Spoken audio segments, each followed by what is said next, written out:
Services Incorporated, KUR staff and management, or other affiliated organizations. He fires, and it is good for a touchdown. It's gone! And Giroux's got it! And the Sixers have scored 9 in a row. Are you kidding me?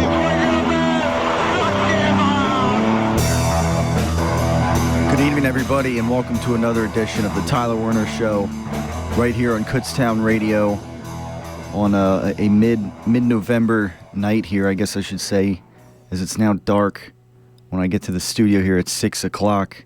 Well, actually, I guess it was last week, daylight savings and everything, but I guess I forgot to mention that. But yeah, this coming off of an Eagles win last night on Monday Night Football. A big win, I guess I should say.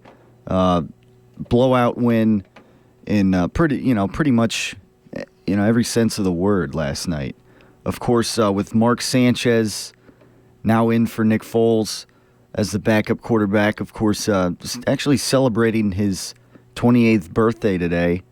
And last night, pretty decent performance out of him, and I guess a good way to head into his birthday today. And obviously that was the big the big topic heading this week in this game against Carolina, and I guess it'll continue to be a big topic heading into the Green Bay Packers game coming up this weekend. And that's Mark Sanchez. Can he fill Nick Foles' shoes and maybe even do more than fill Nick Foles' shoes? I don't know. I mean, I still think that remains to be seen, but certainly, last night I think Mark Sanchez, his performance in particular, I think filled Nick Foles' shoes. And I mean, Mark Sanchez, for the 70-some games he started or whatever, I mean, many people would point out how he was a one-to-one quarterback. How for every touchdown he'd throw an interception. Essentially, that's what his the history of his stats would say. Obviously he had that whole history with the Jets. Kind of just fell off the map with the Jets. Really, I mean, he started out had 2 good years with the Jets, and then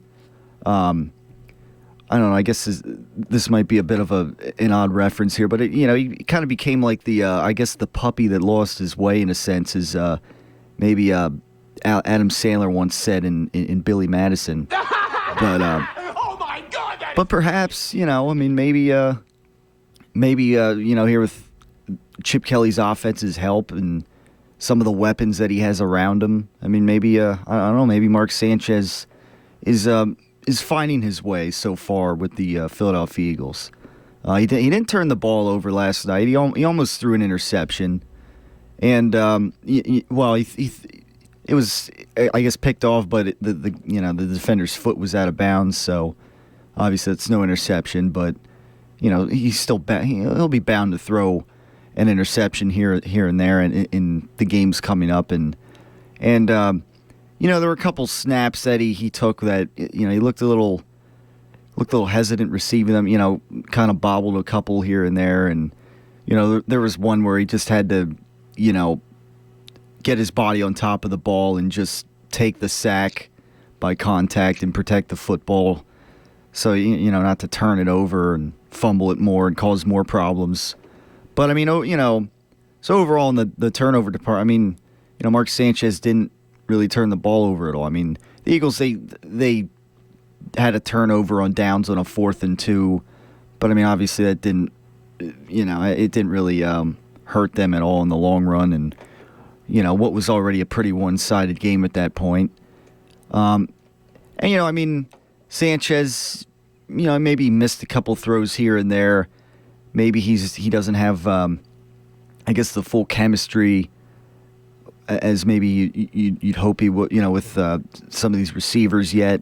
Certainly not with Jordan Matthews, because him and Jordan Matthews really connected in this game. Had obviously 2 touchdown passes to the rookie, number 81, Jordan Matthews.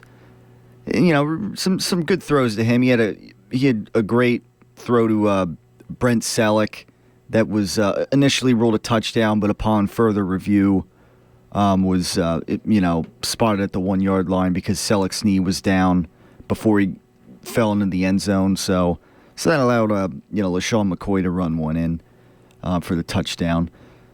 So something that we haven't actually seen LaShawn McCoy do much. That was only hard to believe, but that was only his second touchdown run of the season. But nevertheless, I mean, the Eagles, they pound the ball right in there with LaShawn McCoy. They didn't even really have to pound it in. He was really able to walk in on that one. And speaking of that, you had the Eagles' first touchdown of the game. I mean, you had Darren Sproles essentially, walk one in. Bingo, Sproles! And it was like a quick misdirection. And I mean, Sproles just had the entire left side of the field wide open, and he, there's nobody that was going to catch him at that point. But I mean, it was running to daylight there on that first touchdown. And of course, not long after that, obviously Sproles runs back another touchdown, punt return. So I mean, more there you go, Sproles for that. Another big game for Darren Sproles, who obviously was hurt in the Giants game, and he hasn't been getting into the end zone. I mean, he hasn't really had to, but he really came alive in this game. Got a couple key touchdown plays. Whether it was on special teams or not, you can't complain about what Darren Sproles is doing. And obviously, I mentioned last week, I mean, there are times where they use him in the screen game and he's picked up key third downs, which can really be asking a lot when it's 3rd and 10 and you're throwing a screen pass or whatever, and you're not throwing beyond the first down line. That's really asking a lot sometimes. I get to convert I guess a first down on a 3rd and 10 screen play. It's a gutsy call, and but they managed to get the job done in often cases with Darren Sproles, and certainly Darren Sproles contributed in this game. And LaShawn McCoy, I mean, he didn't have too much really at all on the ground, and yet I mean, what the Eagles were able to do across the board, it actually didn't really even matter in this game. Sanchez connecting with Jordan Matthews for a couple touchdowns was obviously key, in multiple receptions.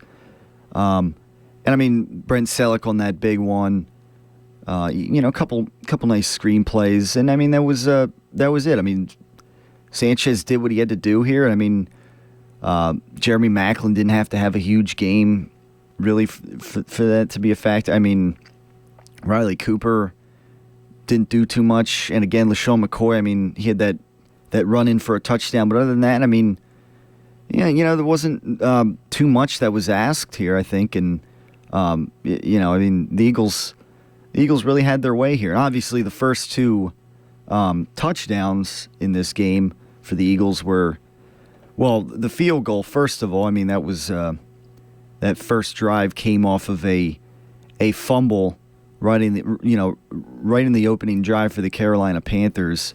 The Eagles defense, stripping D'Angelo Hall of the ball there and already being in field goal range.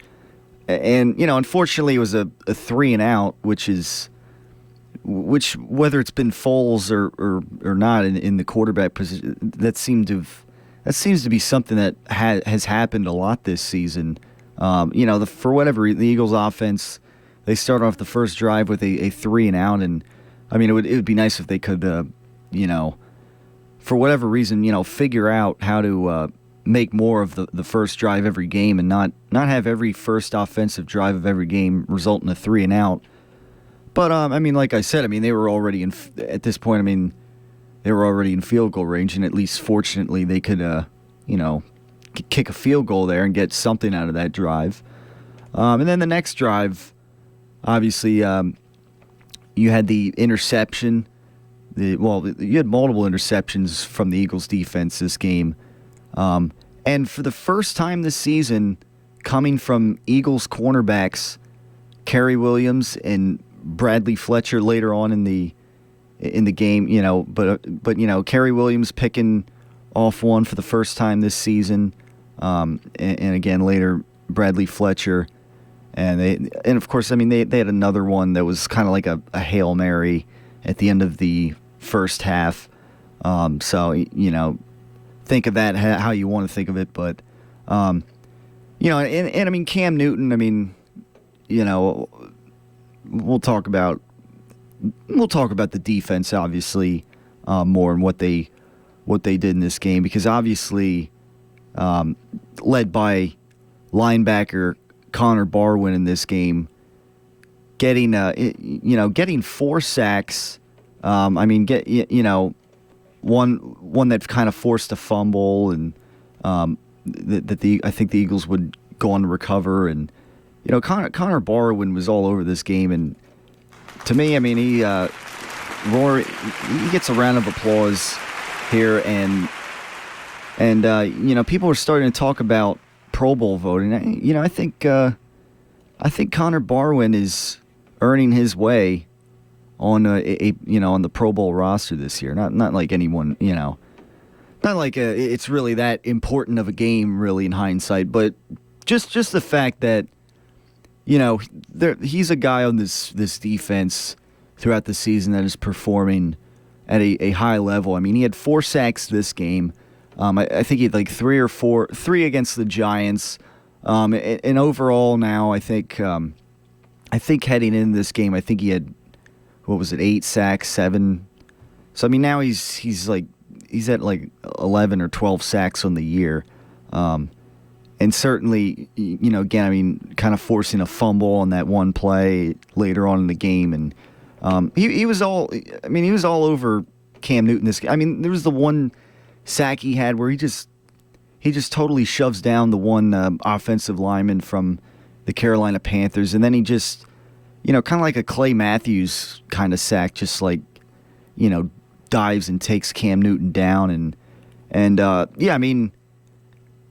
Connor Barwin was, spying, he was like the kind of like, and they were pointing this out in the broadcast, QB spying Cam Newton, in this game. I mean, you didn't really see the threat of him being able to run as much as we're used to. I mean, Cam Newton looked a little banged up in this game and throughout this season maybe. But I mean, they were pointing it out too in the like if you watch him get out of the huddle, he'd go down on one knee and then he'd get up, and yeah, I mean he did not look like the Cam Newton that we're used to seeing. But nevertheless, I mean they had Connor Barwin spying on him like James Bond. I mean that's how good that Connor Barwin was keeping an eye on Cam Newton here, and again, I mean just 4 sacks and just having a heck of a game here. Kind of flagging him down, like, he scrambled out of the pocket, and but Connor Barwin kept his eye on him, and again, I mean 9 sacks overall from this Eagles defense. I mean, not just Connor Barwin, on his 4 sacks, but Brandon Graham, and I mean Fletcher Cox getting in there, Benny Logan making some plays, and just a very, very solid effort from the front 7 of the Philadelphia Eagles. And again, I mean, you had Casey Matthews out there, I guess, kind of acting as the quarterback of the Eagles defense this week, because of course, unfortunately the Eagles lost D'Amico Ryans last week for the season for an Achilles heel injury. And, I mean, given that D'Amico Ryans now is in his early 30s, and considering how hard it is, how it's a long time to come back from an Achilles tear like that. I mean, who knows? I mean, his career could be over for all we know, unless he's really determined to come back, and play football, into his, heading into his mid-30s. So, I guess that remains to be seen. But, I mean, they didn't have D'Amico Ryans out there, the quarterback of the defense, But here in this case, I mean, the Eagles' defense didn't seem to miss a beat. I mean, there was, for all intents and purposes, there was one drive where they let Carolina go down the field and score a touchdown that got them on the board, 7 points on the board initially.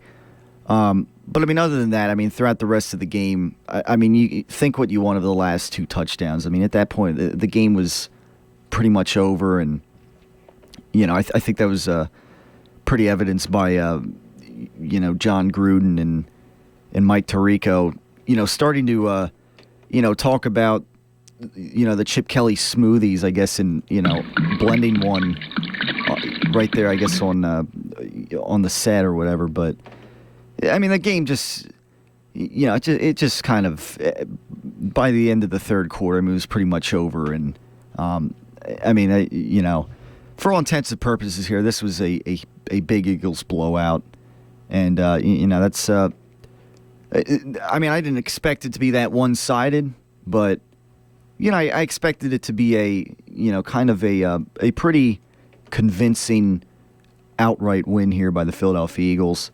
And certainly that it was, and then some. So, good stuff by the Philadelphia Eagles, and obviously, for the Carolina Panthers, I mean they're a team that's in shambles, though, as to be fair, I guess. But nevertheless, I mean, his first full game starting here, a good effort out of Mark Sanchez, and of course, celebrating his 28th birthday today.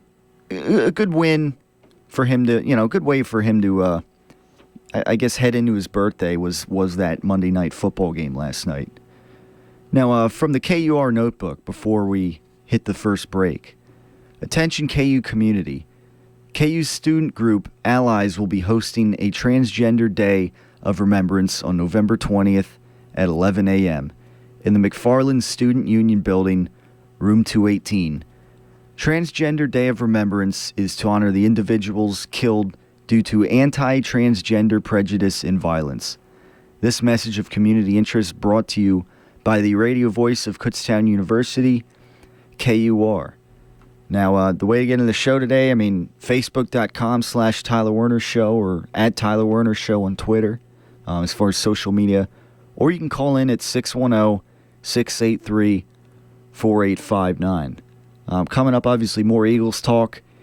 An interesting Connor Barwin phone interview last week, which I'll get into, and an interesting moment that happened on this show last week, late in the show, that was kind of amusing in hindsight, that we'll talk about. And, just whatever else pops up here, right here on the Tyler Werner Show on Kutztown Radio. Hey, dudes! We are Pack 183. You're listening to KUR. Hey, dudes! Cool dudes! Hey, there he is. How's it going? I'm having a stroke. Are you going to shake my hand or what? I'm having a stroke. Wow, you're not even moving your arm. I'm having a stroke. Are you okay? I'm having a stroke. Your face looks weird, too. I'm having a stroke. Are you having a seizure or something? I'm having a stroke. When someone is having a stroke, they may not be able to say it with words, but their body language will tell you loud and clear. I'm having a stroke. You just need to know the sudden signs. Look for FAST, F-A-S-T. F, face drooping. A, arm weakness. Or S, speech difficulty. Then T, time. Time to call 911 immediately, because the sooner they get to the hospital, the sooner they'll get treatment. And that can make a remarkable difference in their recovery. Know the sudden signs. Face, arm, speech, time. Spot a stroke fast. Visit strokeassociation.org. Brought to you by the American Stroke Association and the Ad Council.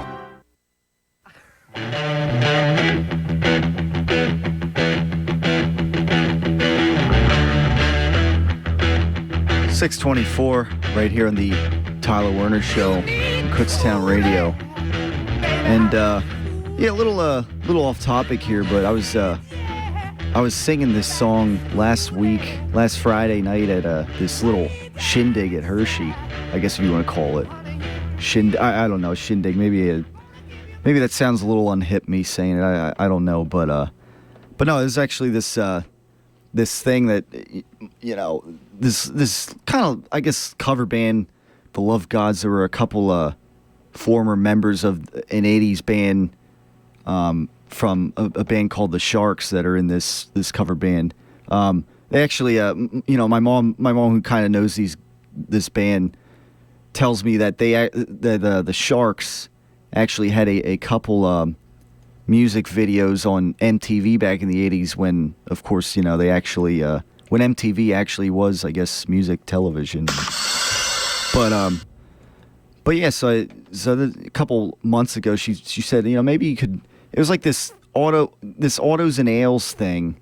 Yeah, there's like a lot of local breweries there and everything, and so not that I'm not really a beer guy, so I was kind of a designated driver for her and for my mom and a couple of her friends, I guess. So it kind of gave me a good, I guess, purpose there, I guess, going there, and I got tipped pretty well for doing that, and it was a good I guess a good day for me to request off work and still kind of make money, I guess, in another sense, and in the process, get to jam out, I guess, to some Led Zeppelin, and so that was pretty cool. Of course, I used to, even though I do a sports talk show here on Kutztown Radio, unlike most of everybody else who does music shows, I still am actually a big music guy when it comes to playing music and doing or just researching music in general. But in regards to radio, I like doing sports talk. So that's what I'm doing here. But just I guess an aside a little bit here was bringing that up really, and I guess one of those how my weekend kind of deal was. So how was your weekend? Yeah. So yeah, that's that was kind of how my weekend was, and of course last night, Monday Night Football. I don't know if you want to. Obviously, that's I guess in the NFL weekend. I guess the how you want to consider that part of the weekend. I guess the Eagles would close down the weekend, week 10 of the NFL season, in a big blowout fashion. Now, I mentioned I wanted to go back to an interview last week, which is, a couple. Well, this is a big radio moment from, I guess in my, the way I see it from the Mike Missinelli show last week. Brindy, how you doing, man? Where, well, I'll describe it before I play it, but he had Connor Barwin on the show last Friday night, who of course would go on to actually have a huge game last night, ironically enough, in the Monday Night Football game. But I'll play it in a moment here after I explain it. Connor Barwin joined Mike Missinelli. I guess he was at the time he was in the locker room, and I guess Mike Missinelli brings up maybe what the Eagles' comfort level is with Mark Sanchez, and I guess is maybe trying to draw see if we can draw some kind of comparisons, and at the time Connor Barwin is answering a question about Nick Foles or something. Nick Foles actually walks by Connor Barwin as Mike Missinelli is asking the question. Well, I guess as Barwin is answering the question from Mike Missinelli. How's everyone doing? I mean that just that in its of itself, on a just picturing it on a radio show is just, in my opinion, pretty amusing. Like imagining Nick Foles walk by, how you doing, Connor Barwin, or Connor and everything, and meanwhile, he's being asked of a question here, and I'll stop talking about it and I'll play it here. It's kind of build suspense here. I'll let it play out. I guess kind of from the beginning until it gets to I guess this part of the subject here with as it kind of builds suspense to the question here that I guess Connor Barwin, the thoughts he has about Mark Sanchez, and then kind of talking about Nick Foles here. So without further ado, let me fire it up right here. Back over to Philadelphia Eagles, who find themselves in a really interesting spot here. Good team with a quarterback change right now. We welcome in Connor Barwin. Connor, how you doing today? I'm doing good. How you guys doing? Good, fantastic. Let me ask you right out of the chute, what's a locker room go through when there is such a significant change like this at that position? A little different air in the lot. Like, describe the scene for me. It's exactly the same. There's not much of a change. I mean, obviously you see, Foles and D'Amico are still around. D'Amico's back from surgery, so we saw him this morning in the training room.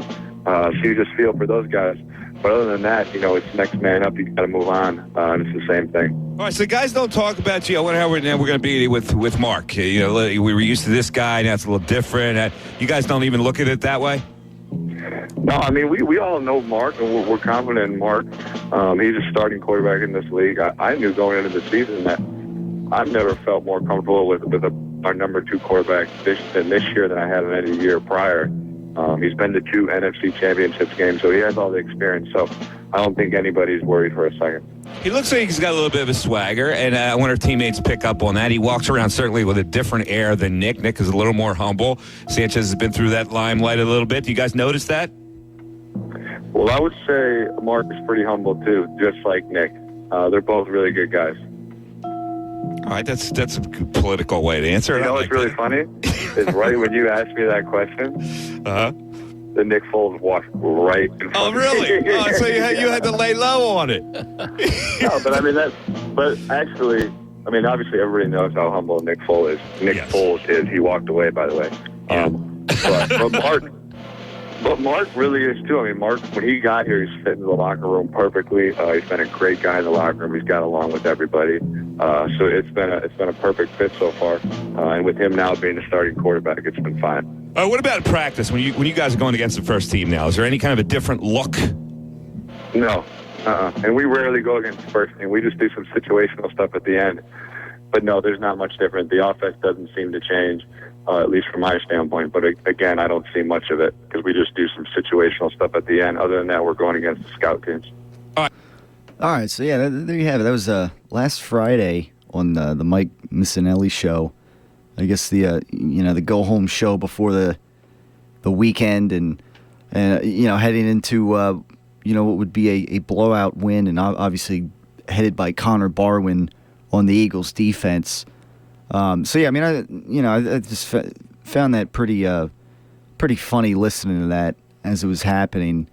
Connor Barwin having to, I guess, lay low as Nick Foles was walking by, I guess, in the locker room or whatever, and kind of praising Sanchez, going out to say that, they've never felt better. In a season with their backup quarterback than they have now with Mark Sanchez. Now, of course, what comes to mind for me is that, he just said that, but if you remember last season, of course, heading into the season, Nick Foles was the backup quarterback. That pisses me off. That's my team. So yeah, I mean, I guess basically saying that we feel more comfortable with Mark Sanchez heading in this situation than we did last year with Nick Foles. I guess that it kind of says a lot here. I mean, there were rumors last week, and maybe they're not even.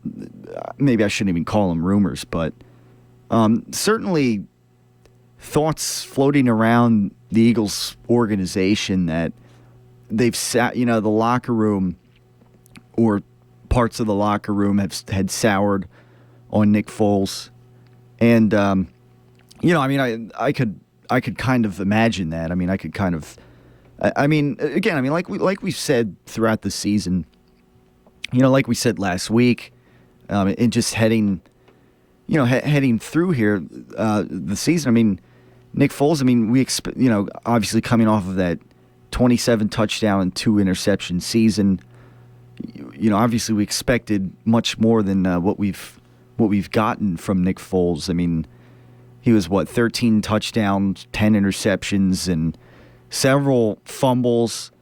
And I mean, you know, some bad fumbles too. I mean, like, you know, fumbles like when what was the Rams game that fortunately they hung on and to win, but you know, he I guess makes an attempt to slide. I mean, obviously, you know, he's not very good at sliding, but making an attempt to slide and in the process kind of just like letting go of the football, and because it was not a fundamental, I guess, official slide by Nick Foles, you know, the referees did not rule it as a slide, and it was, you know, the ball was still live, and at that point he let it out of his hands, and I mean, it's kind of just one of those things, you know, just examples like that of the season, and you know, just I guess in a couple words, I mean, he just wasn't the same guy.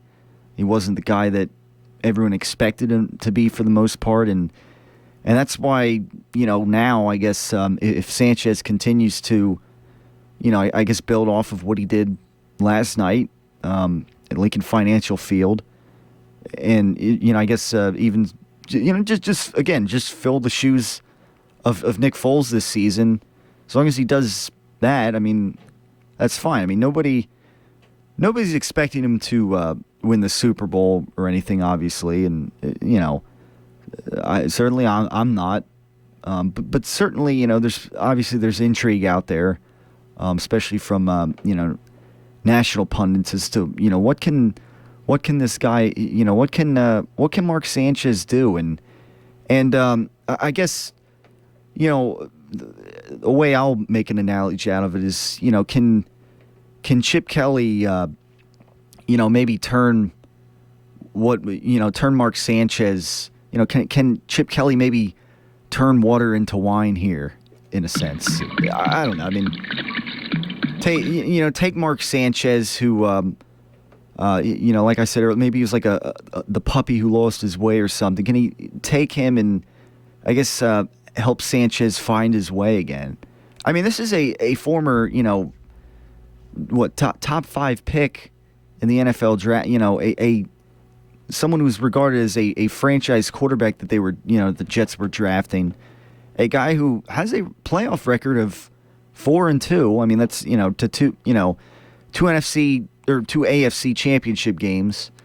You know, couldn't get over the hump and get to the Super Bowl and everything. But then again, I mean, those were like his first 2 seasons.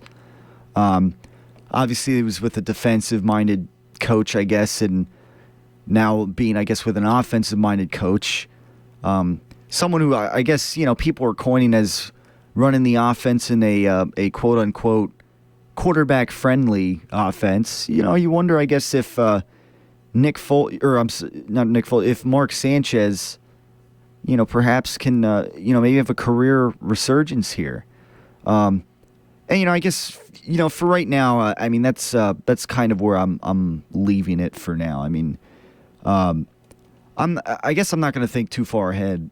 I mean, because I guess I don't think that Mark Sanchez is the guy that maybe that's going to lead this team to the Super Bowl or whatever.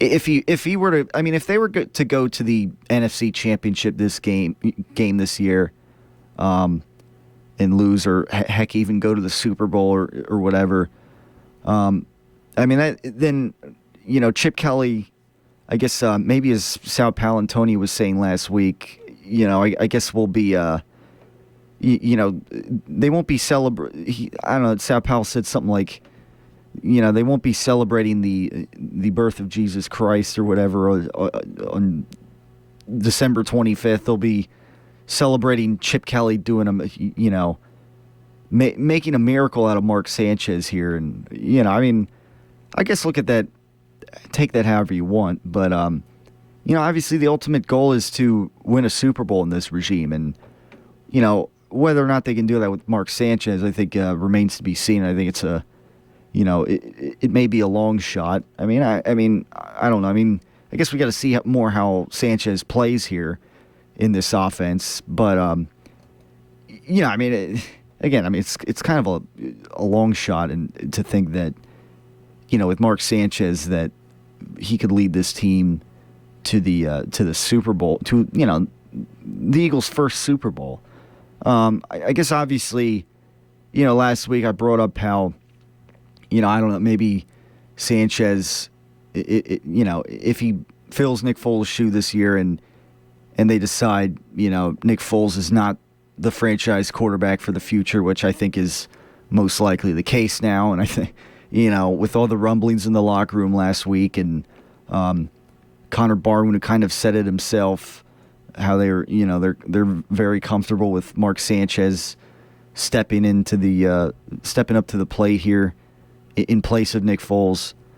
I mean, Nick Foles will probably, in all likelihood, not be playing for the Philadelphia Eagles next season. I mean, he just, they're not gonna pay him franchise quarterback money when it seems like that idea has maybe played itself out, and that Nick Foles will not be the franchise quarterback for the Philadelphia Eagles looking forward here.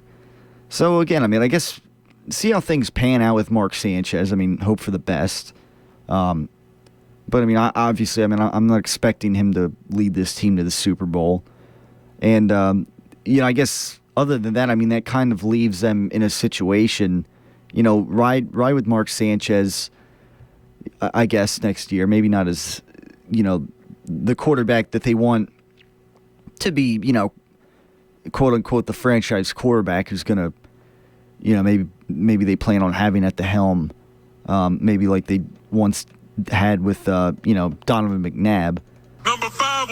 Yeah, exactly. I mean, I guess as the franchise quarterback for a decade or however, or more.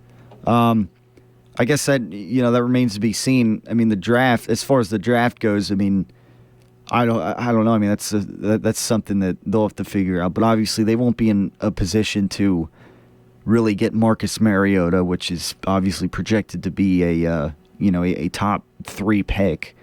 I mean, I don't know. I mean, Oakland, they got Derek Carr. I don't know, but chances are he's going to be taken by somebody in the first few picks of the draft coming up next season. So I mean, the Eagles would have to, give up the house to get, they'd have to maybe pull some kind of bit that the Redskins pulled a few years ago for Robert Griffin III, and I guess even still, I think even they're still missing out on a first round pick or whatever in the upcoming draft.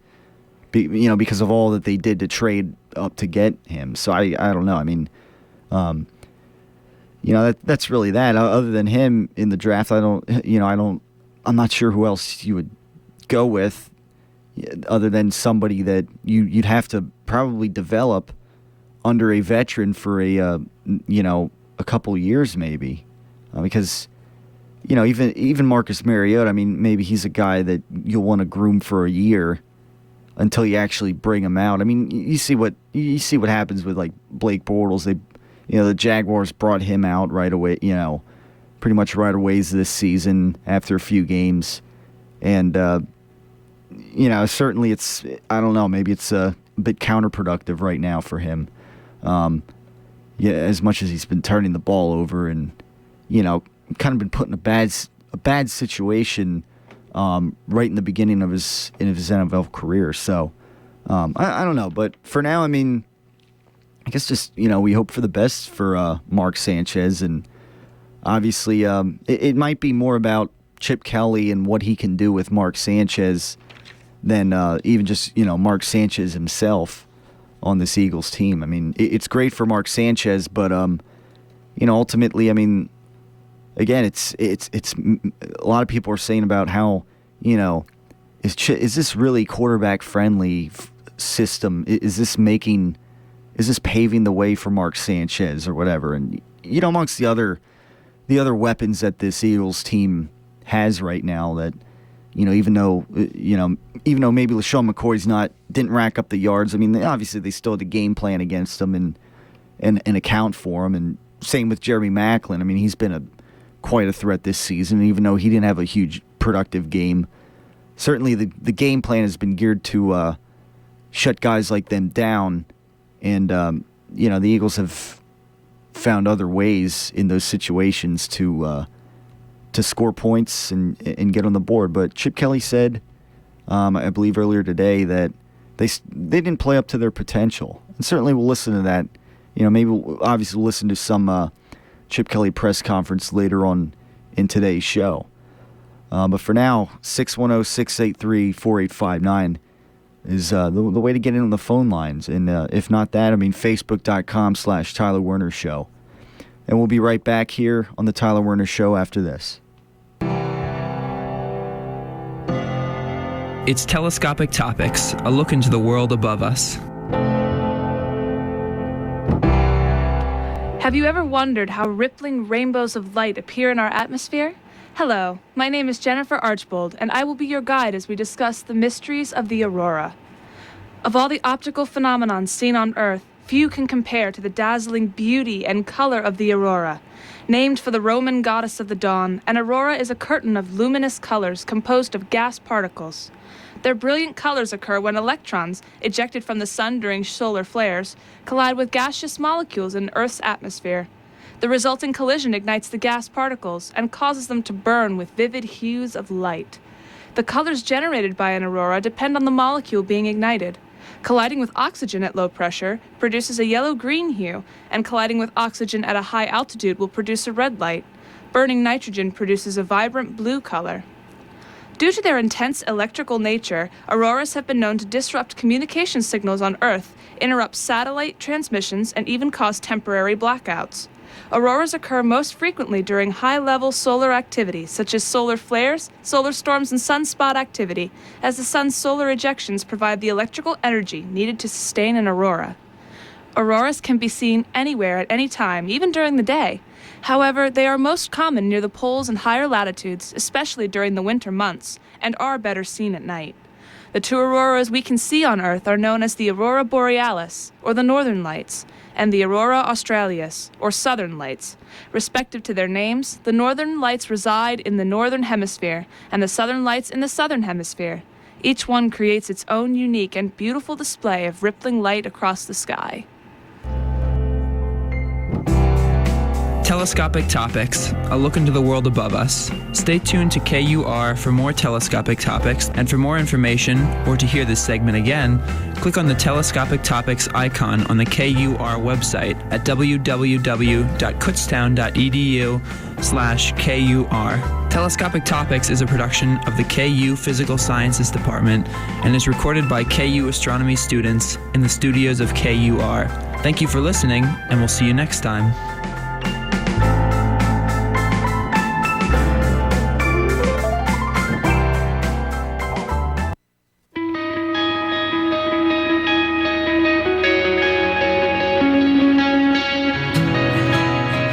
647 right here in the Tyler Werner Show on Kutztown Radio.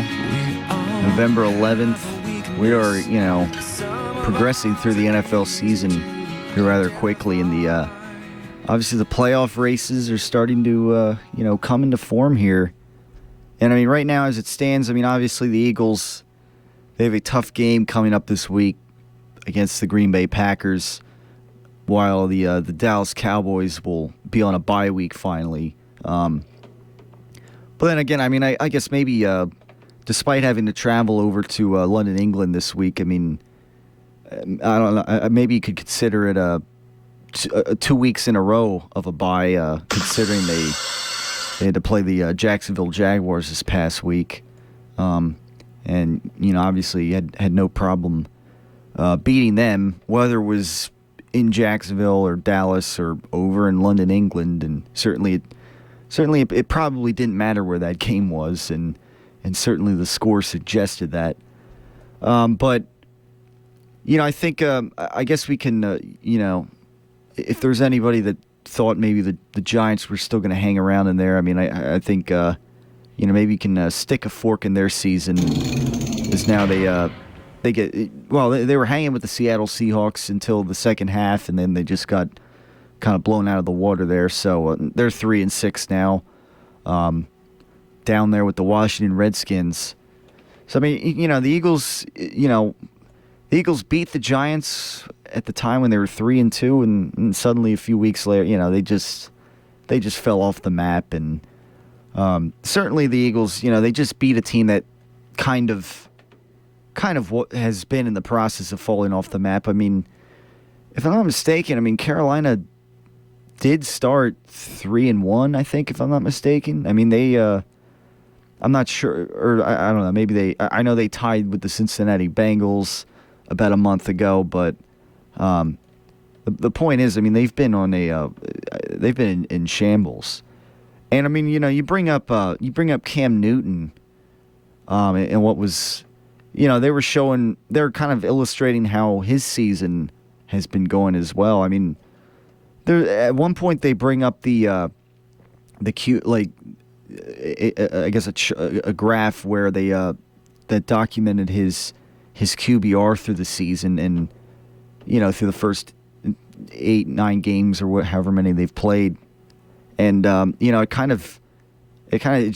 was a down, each week just seemed to progress downward. It kind of reminded me of like 10 years ago, with singular cell phones and raising the bar. Although it was more like the opposite here. It was more like lowering the bar really with Cam Newton in his quarterback rating progressing through the season. I mentioned, how the Eagles had no problem sacking him 9 times in this game. And they really, they obviously, they were putting on the pressure all day. And obviously, Cam Newton is banged up in this season. He didn't even play the first game of the season due to bruised ribs. But again, he just doesn't look as mobile as he once was. And I know in his first few seasons, he's a big 6'5" quarterback, who's athletic and fast, and he can, he's kind of been pounding through guys and whatnot for his first few seasons. And this season has been quite different. It's been kind of different on that end. The first time he even tried to run the ball, like he was running towards the sideline, and clearly, on that first run, you could just tell that he was not 100%. He didn't really have all of his legs there, and it certainly hurt him in this game. And there were times where he'd still show some mobility, and he was able to get out of the pocket and still make a nice throw down the field or whatever. But again, there were some good plays made by Connor Barwin pursuing the quarterback, and he just did. Cam Newton was like constantly grimacing in pain, and he did not look comfortable out there. And they're showing him on the sideline at one point, kind of like laying down almost in between drives. And I bring up the whole idea where he's down on his knee, and coming out of the huddle and watching him try to get up out of the huddle. When they were showing before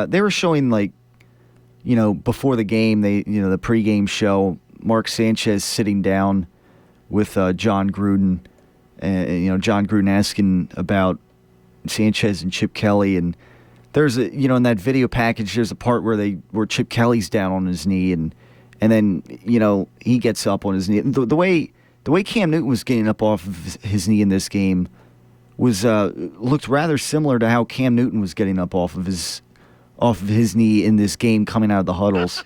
I hate to say it, but I just I kind of like it kind of came to my mind where I'm thinking the way Cam Newton's getting up here, that looked a lot like the way Chip Kelly was getting up in the little video package before the game started with Mark Sanchez there. So I don't know. Clearly, Cam Newton is a banged up quarterback right now this season, and you wonder if you wonder if he can continue to play. I guess, or I don't know. I guess rely less on his mobility and be able to rely more on throwing the ball than I guess barreling guys over and everything. But nevertheless, the Eagles defense, nice game plan. They were mixing up with all kinds of blitzes and everything. So, job well done by them. Now, before we get to the first part of on-air fantasy, I mentioned earlier, with Tyler Fleming and I picking teams. I mentioned earlier how, there was an intriguing moment, I guess, that happened last week on the show where I got a phone call in the on-air room here, which, normally, I mean, to get into this show, obviously the number is 610-683-4859, and that dials up the phone in the production room, which is, I guess the way we want people to get in this show. But somebody, I guess, called the studio line here in the on-air room, and I'll play the audio in a minute, but at the time I'm thinking like, well, what am I to do? I mean, we're in the middle of on-air fantasy. I don't know why anyone would be calling this, and then I guess as it turned out, it was somebody who was trying to get into the studio to shadow Tyler Fleming's show that comes up every week after mine, Aces Wild at 8 o'clock. And I mean, at that point, it was getting towards 8 o'clock. So this person called that line, and again, I mean, I'm sitting here, I'm like wondering, like, I'm thinking maybe it's somebody else calling the show, actually, like, trying to talk sports here, and it was somebody who was trying to get in on the, trying to get in the studio, who I guess was right outside the door because it was locked at the time. So it was, I guess it made for an interesting moment. So I guess I'll go back and play it here. This regular season thing up here for the schedule next week, and look at the games that we have going here. This coming week, I love Drew Brees at quarterback against the San Francisco 49ers. I just heard a beep in the background. I don't know if I don't know what it would be about. I don't know if I can answer that in the middle of the fantasy selections here. So if it happens to be a listener over here, I guess call right back in a few minutes on 610-683-4859. I believe they dialed the other number, whoever this is that's currently ringing on the phone here. But anyways, Drew Brees is my quarterback selection as the phone line continues to go off in here. So so Fleming, you can go ahead and pick your quarterback. Yeah, I was distracted by that phone. I completely missed your first pick. Who was it? It was Drew Brees at quarterback. Is there anything going on, or can you hear it from? Oh, I can hear it clear as day over here. Oh, okay, but the phone's not lighting up or anything. So, yeah, your phone's not lighting. Yeah, in the production room, which is the one that's supposed to go off if somebody were to call in. But yeah, I guess somebody dialed the 4058, and as it just continues to ring here. Yeah, they're persistent. They're not giving up. Yeah, I don't know, but all right, go ahead and pick your quarterback. I think I'm gonna have to go with Peyton Manning this week. All right. Yeah, Broncos should bounce back this coming week, certainly, after that loss to the Patriots. I think finally the ringing has stopped. All right, yeah, so that happened last week on the show, and I just, again, I think back to, at the time I didn't know what it was. Like, if I would have answered, it's one of these things, like, what if I actually did answer it, and I guess if I'd have to do something on the production board here, and I probably would have figured out eventually, I guess, how to put it on, but, I'd say something like, you're live on the Tyler Werner Show on Kutztown Radio, I guess. So, what's your name? Since obviously it wouldn't be screened, and I guess, I guess maybe she would have told me your name or whatever. I forget what her name was, but I guess she would have told me her name, and I'm right outside the studio. I'm trying to get in so I can shadow Tyler Fleming's show coming up after this, and so it would have been I guess had I answered the phone, I mean, it was awkward to begin with, but it would have been it perhaps would have been even more awkward, and just one of those very odd situations that you'd find yourself in here I guess on the Tyler Werner show. So that was that. After all, it was a shadower, as we would find out. But at the time, and I guess you could clearly hear the phone ringing. Now that I sit here and listen to it now, like you said, Fleming, you could really hear it. So on the other side, after we get through some NFL, around the NFL kind of impressions, we'll get to picking the fantasy teams to start off for this week. But first, attention KU community. Anthony Linnelli, CEO and president of the Lehigh Valley Chamber of Commerce, the LVCC, will speak to KU students on Thursday, November 16th at 11 a.m. in D. Francisco Hall, room 100. The lecture is sponsored by the College of Business. This message of community interest brought to you by the radio voice of Kutztown University, KUR. And now with that in mind, we'll head to halftime, as I call it, right here on the Tyler Werner Show. And we'll come back to, talking about some other games that happened around the league this past week, amongst other things. So stay tuned for that right here on the Tyler Werner Show on Kutztown Radio. KUR Kutztown. Radio voice of Kutztown University, KUR. What are the different ways I can tune into KUR? Well, there's 1670 AM. Streaming online at kur.kutztown.edu. At select times of the day on Service Electric Berks Channel 24. Hometown Utilicom, Channel 28. And Service Electric Lehigh, Channel 266. Or on your smartphone using a free app like TuneIn. Or on any phone simply by dialing 610-465-7860. KUR can also be heard in select campus buildings like the MSU, Rickenbach, Stratton, Rec Center, and Keystone at 88.3 FM. Nominated for Best College Radio Station at an institution with under 10,000 enrollment and winner of Best Use of Social Media, your news leader in northeastern Berks County, KUR Kutztown. News, time for news. It is now time for your KUR News Update. I'm Haley Bianco. 95 years ago, on November 11th, it was the first anniversary of the end of World War I, and Americans called it Armistice Day. In 1926, a resolution was passed for an annual observance, and in 1938, Veterans Day became the national holiday we know and honor today. Here at KU, students, faculty, and staff have the opportunity to participate in several Veterans Day activities throughout the week. On Tuesday, the KU Military Club held a flag-raising ceremony in the morning. They invite students, faculty, staff, and the KU community to the flag-lowering ceremony at 4:35 p.m. at the Schaefer Auditorium flagpole. Also on November 11th, faculty, staff, and students are invited to participate in Green Zone training.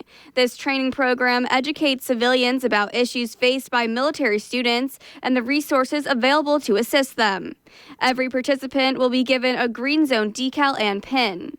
The Veterans Day events continue through Friday, including a history presentation on Wednesday at 3 p.m. in MSU 157.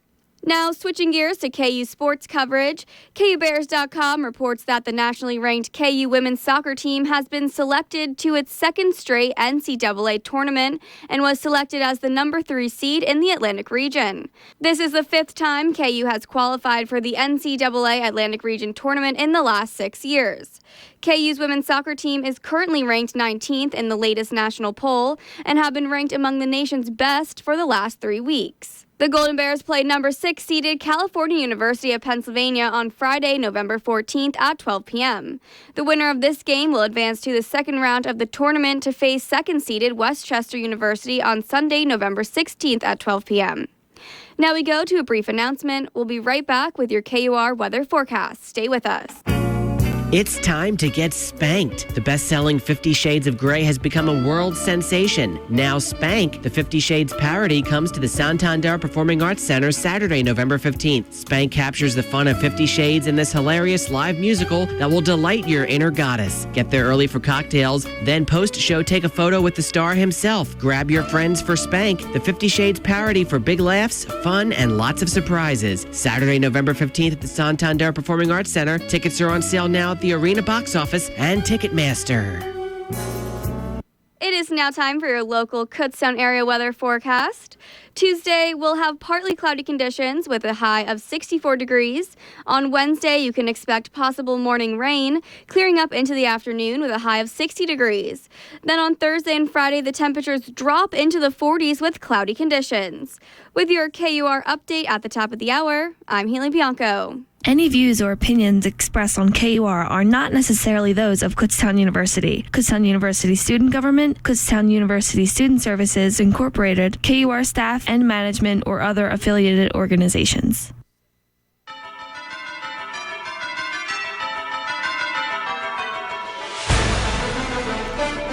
It is 7:05 right here in the Tyler Werner Show today on Kutztown Radio, and that music signals that it's time to go around the NFL a little bit. You know, outside what went down at the Lincoln Financial Field this past week in Philadelphia, and look around at other games that happened in the NFL this past week. And obviously starting with one of them, an NFC opponent that is record-wise the same as the Philadelphia Eagles now, and perhaps down the stretch may compete for a perhaps a higher seed in the playoff, perhaps a first-round bye. The Detroit Lions, who were down to the Miami Dolphins this past Sunday, but a key touchdown pass from Matthew Stafford in the clutch and helped getting the Lions to a 2016 win against the Miami Dolphins. The Lions had been in a lot of close games this year, and they got Calvin Johnson back this game who had a touchdown, and obviously, Stafford looking pretty good this year and definitely delivering in the clutch. So a big win there for the Detroit Lions against what was a pretty hot Miami Dolphins team. Now you go around the league a little more. Michael Vick comes out of the woodwork here, and I don't know how, out of nowhere beats the Pittsburgh Steelers. That's right, the Jets are now 2-8, but they beat the Pittsburgh Steelers, who were another team who was pretty hot at the time. They were riding a win streak of a few games against some decent opponents. And, one of them being the Baltimore Ravens last week, and here they lay an egg against the New York Jets. And, of course, division rival head coach John Harbaugh had some interesting words to say about the Pittsburgh Steelers in the middle of that press conference, and kind of making fun of the Steelers, the Steelers giving this game away. Well, just this complete upset, this complete laying of an egg to the New York Jets, and Michael Vick looking pretty good in this game. Still a mobile threat with his legs at 35. So good effort there. 34, I should say. If I'm not mistaken, Vic's 34, but you get the point. Mid-30s, and he's still lighting it up with his legs. And then you go around the league a little more for number 3, and you gotta look what the Arizona Cardinals did this past week. Obviously, they having just signed Carson Palmer to a franchise quarterback kind of deal last week. Only a few days later, he tears his ACL, is done for the season. The same one he did previously in his career, and they had to bring out Drew Stanton. But nevertheless, against the division rivals St. Louis Rams, the Cardinals still blow him out of the water, especially late in the game, 31-14. Some people are hitting the panic button kind of when it comes, now that they lost Carson Palmer. But, with their defense and some of the weapons they still have, and the fact that, Drew Stanton did play for the, a couple games earlier in the season for the Cardinals already. I wouldn't be too concerned. I mean, they're 8-1 riding high. We'll see if they can remain the number one team in the NFC heading through the rest of the season. But, obviously the tough loss, losing your quarterback after signing him to such a big deal. Now, number 2, got to go with the Green Bay Packers absolutely destroying the Chicago Bears in every sense of the word.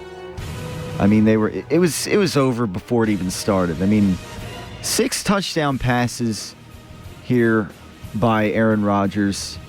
Just coming off of the bye, I mean, lighting it up against the Chicago Bears, who, to be fair, the Bears are a terrible team right now. I mean, they are what they are.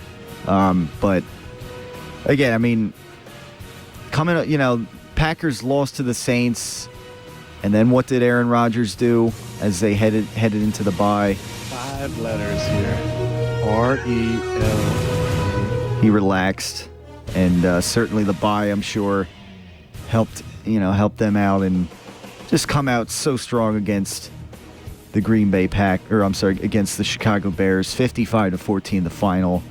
Obviously bringing in the backups later in the game, but six touchdown passes just like that in that game, and I'm sure if if they wanted to, they could have thrown more, but obviously that's you want to protect your Aaron Rodgers. That is one of the best quarterbacks in the NFL. So that's that, really, making mincemeat out of the Chicago Bears. And number 1, I gotta hand it off to the San Francisco 49ers this week, who broke the home winning streak of the New Orleans Saints, albeit in overtime, 27-24. But just to even hang out, coming across the coast here, and just when it looked like the 49ers were down and out, they come up big with at New Orleans, who has had a huge winning streak at home, and 27-24 in overtime. Kind of a big throw out of the pocket by Colin Kaepernick to even get him in overtime, help get him in the overtime in the first place to Michael Crabtree. And then eventually 49ers defense coming up big, getting a fumble recovery and field goal range. And that would pretty much do it right there. The 49ers moved to 5-4 instead of 4-5. And while they're still on the outside looking in on the playoff race, and more specifically the wild card race right now, certainly they're not going down right now without a fight. So, obviously the 49ers kind of staying alive. And as far as the New Orleans Saints are concerned, though, I mean, they should still have no problem winning this division if they're anything, close to what they should be, close to what they were last season. I mean, they started off weak, but the past couple of weeks, obviously, beating the Green Bay Packers one week and then destroying the Panthers the next week at Carolina. I mean, they've looked kind of back to the form that we're more familiar with, but the 49ers, maybe a desperate and angry team that maybe felt they were ripped off the week before against the St. Louis Rams. They come up big and they end a big home field advantage streak of the New York Saints, or the New Orleans Saints here. So yeah, that's that. Impressions around the NFL this past week. And now as we look forward to the next week, we'll get into on-air fantasy with, as always, with Tyler Fleming and I. And last week was for my sake, I mean, I picked the Cardinals defense, who had a field day, a monster day. Jordy Nelson had a pretty monstrous day, as I would expect, as well as Jimmy Graham. Now for you, Fleming, I mean, Peyton Manning led the way with 5 touchdown passes and 2 interceptions, but a great performance overall. But across the board, I mean, unfortunately for you, there were not really anybody that put touchdowns on the board or anything else, although the Denver defense was pretty good. So this week I put up 82 points with the Cardinals defense just having a field day amongst other guys on my roster that were able to help me get back on the winning track here after losing last week. So yeah, this week we'll turn it over and Fleming will pick first. And before I guess during the last break, actually, Fleming, you admitted that the phone ringing that I was playing from the flashback to last week's on-air fantasy. Fleming admitted that for a second he was thrown off. He was checking to make sure that the phone over there wasn't ringing, if I'm not mistaken. Yeah, you're absolutely right. Yeah, so yeah, that's quite amusing. I wasn't sure how loud that phone was coming through this microphone, I guess, but once we listened back to it, I could see, I could tell that, I could see how maybe that would perhaps throw you off, because it was that phone is pretty loud, so, and pretty distracting while we're at it. So hopefully this week, maybe we won't have any phone distractions while we're picking teams. So with that in mind, Fleming, the floor is yours as far as picking the first player here for Week 11. All right, I'm going to have to go with Aaron Rodgers. All right.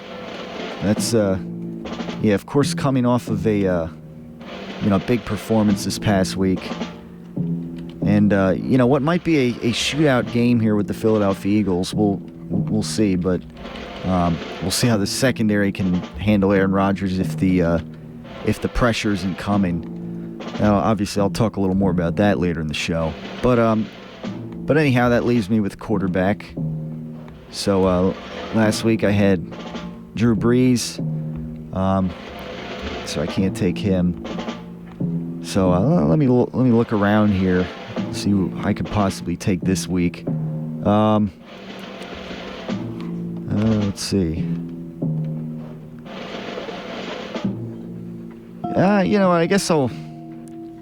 I guess I'll go with Phil Rivers.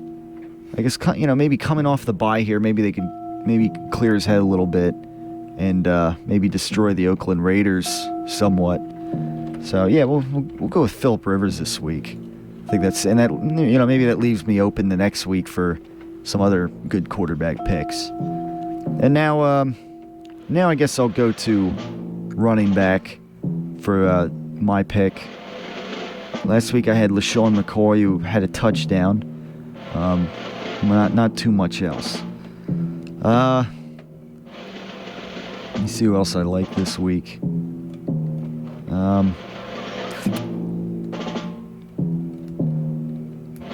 There's not too many guys not too many matchups that jump out at me this week, but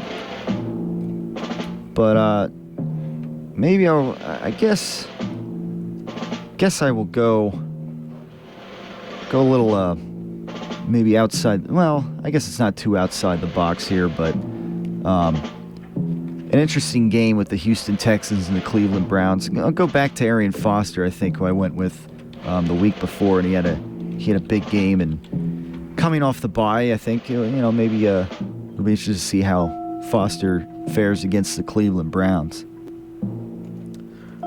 All right, and that was running back. So for my running back pick, I'm going to pick Matt Fort. All right, Forte for the Browns.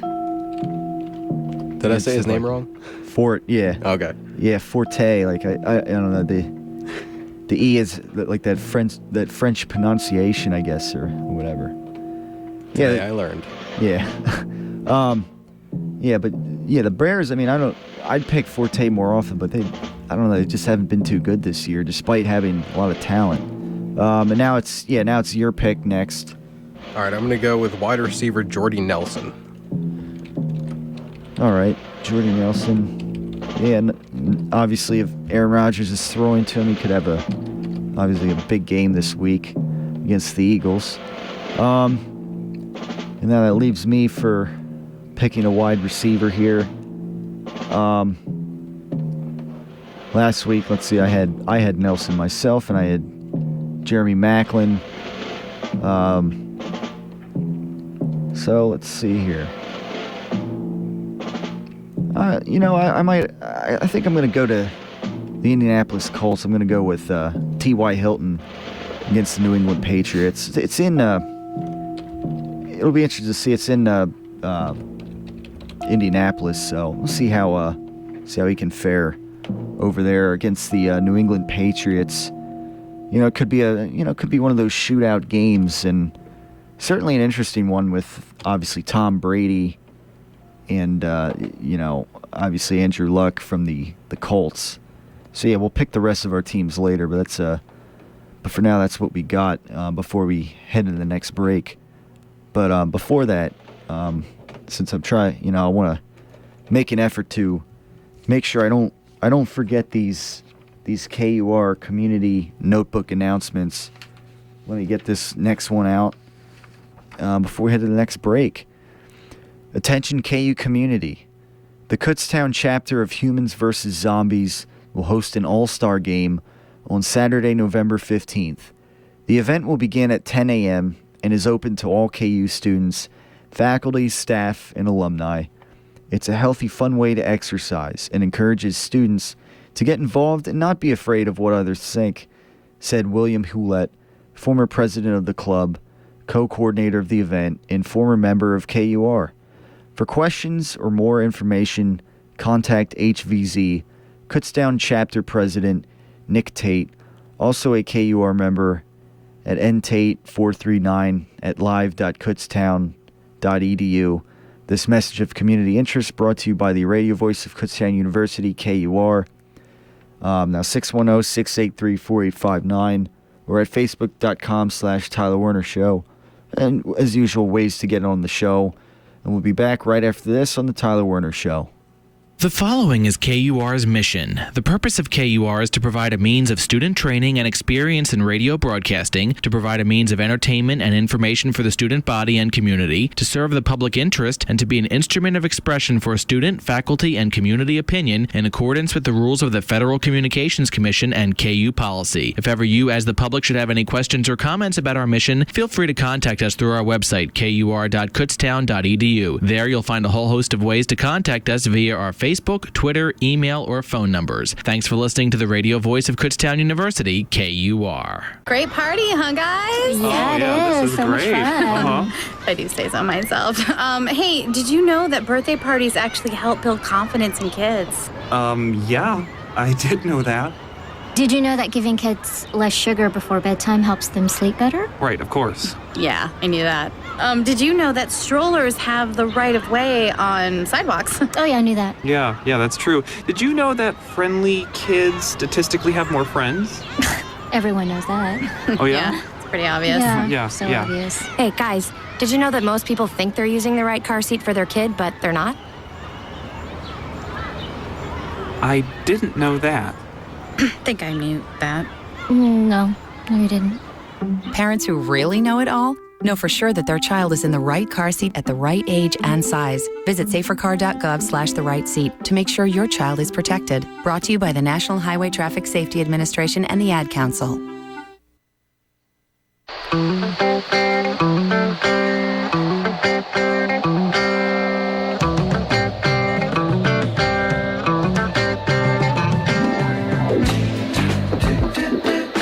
It's 7:22 right here this evening on the Tyler Werner Show.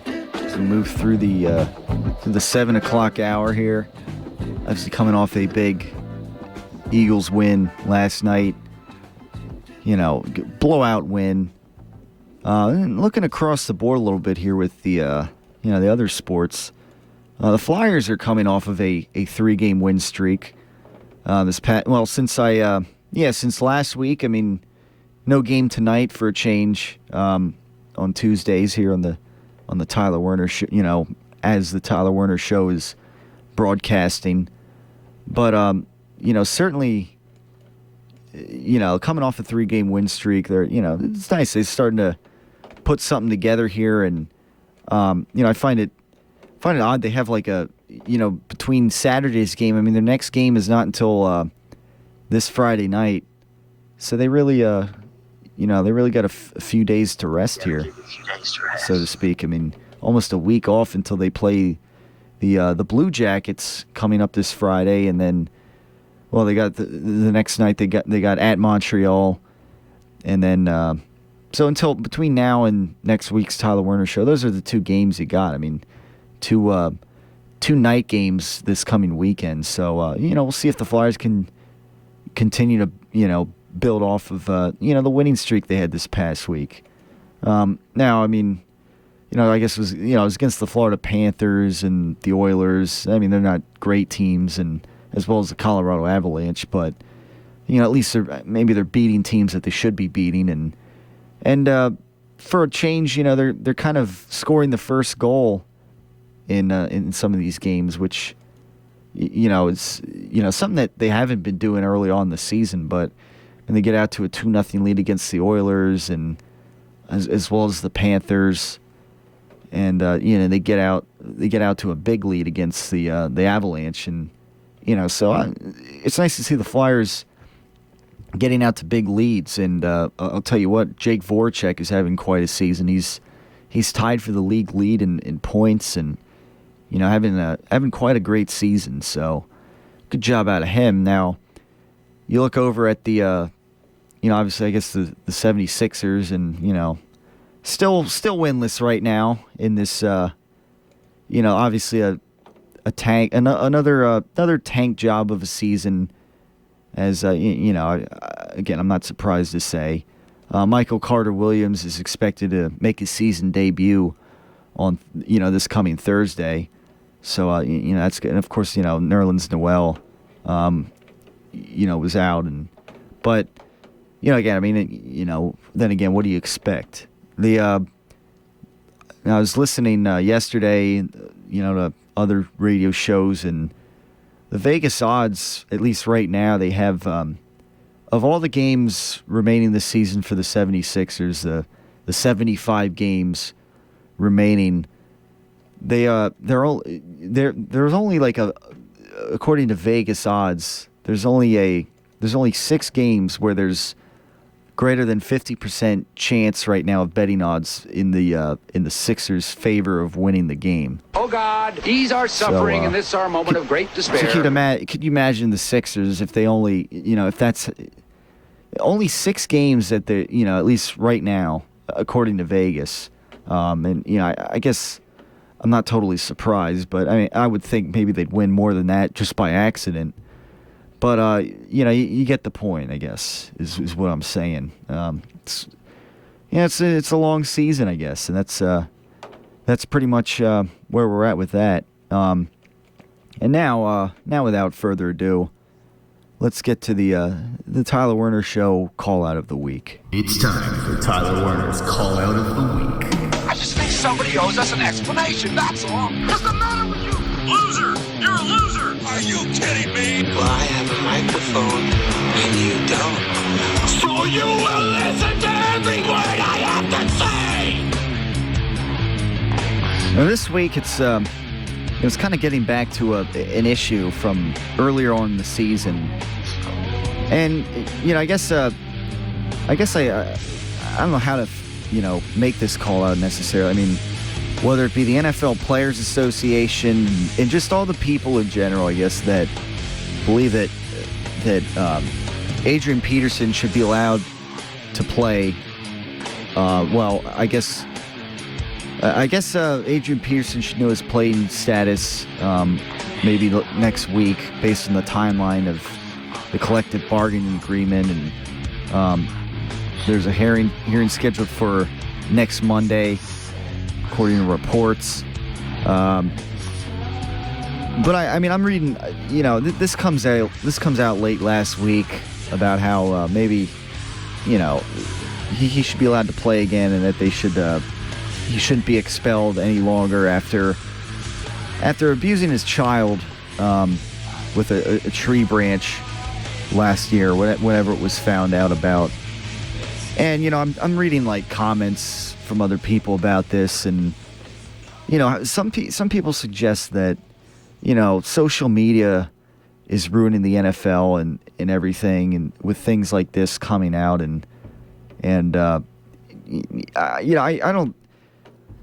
guess to avoid backlash from social media and everything. I mean, I guess just don't do crime, a crime like that in the first place or whatever. Abusing your child with a tree branch.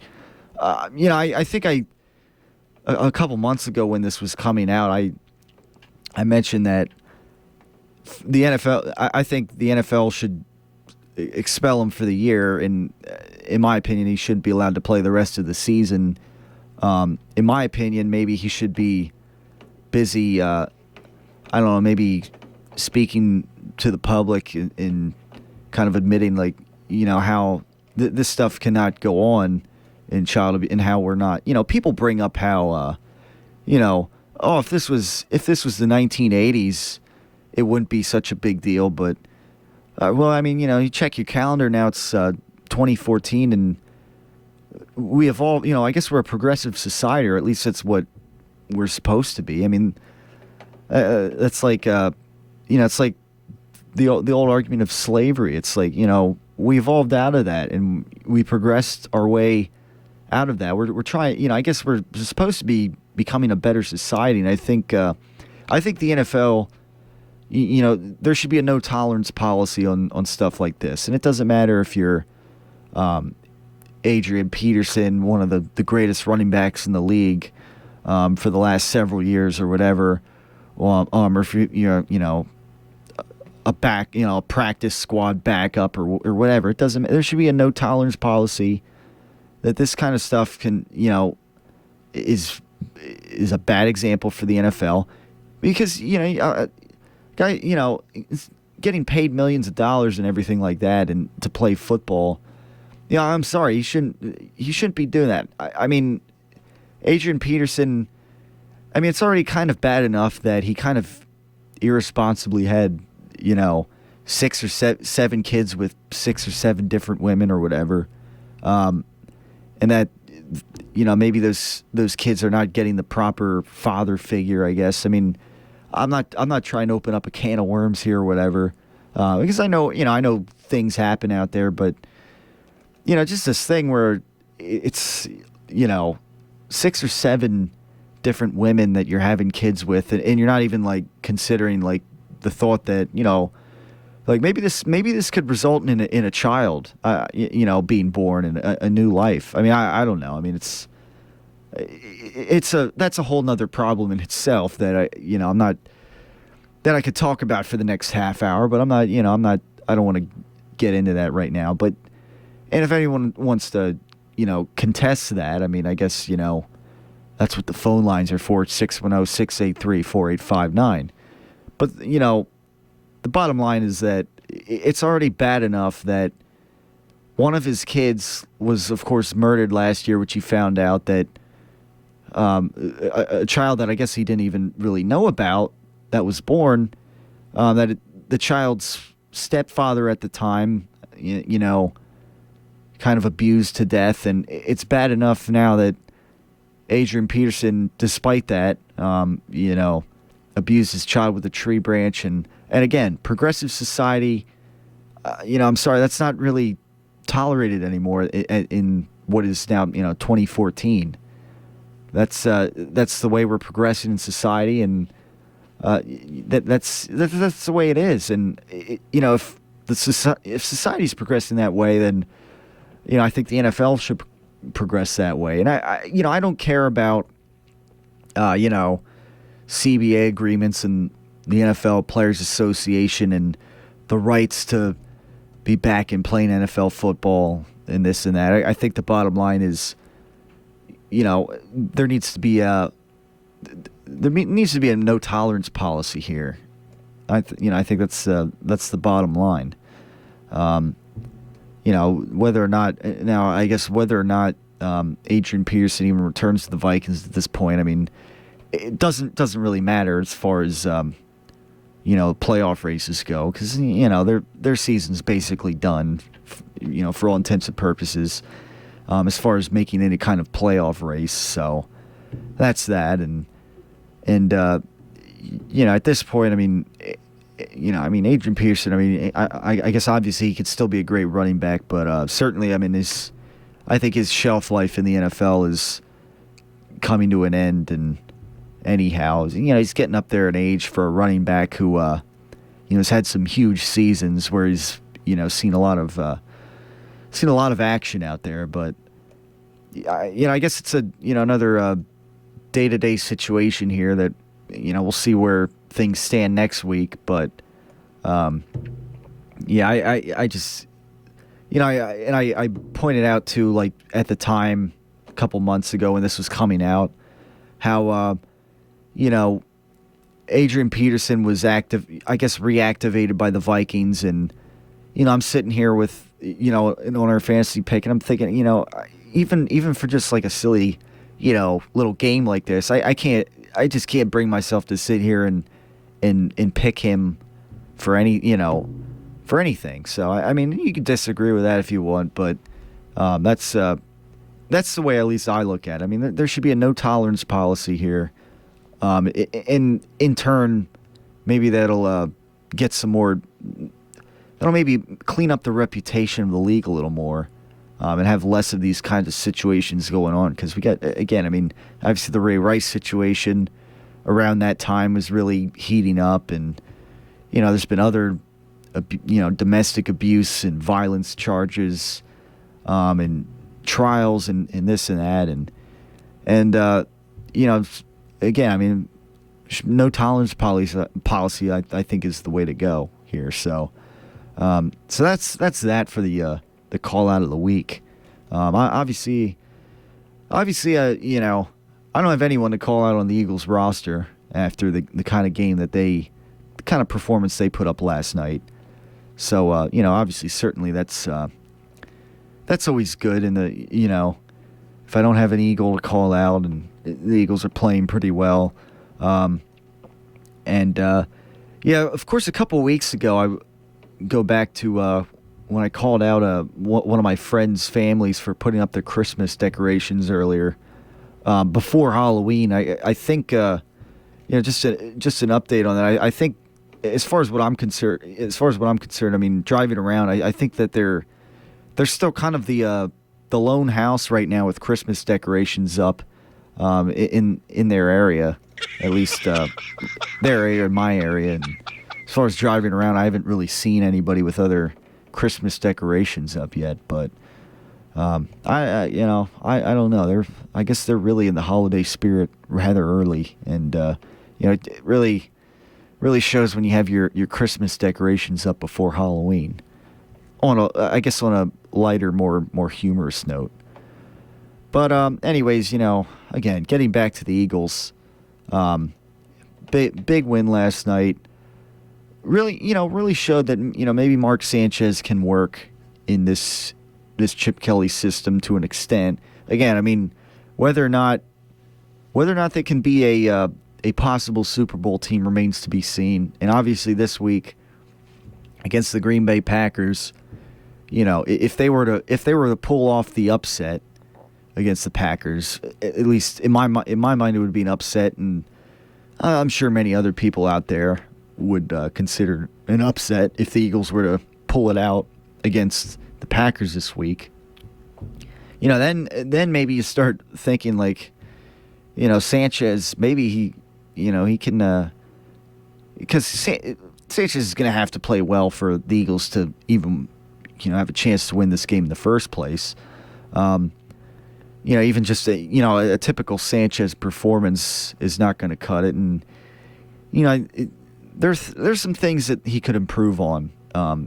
Obviously, I think again maybe some of these receivers he gets more on the same page with. I don't know.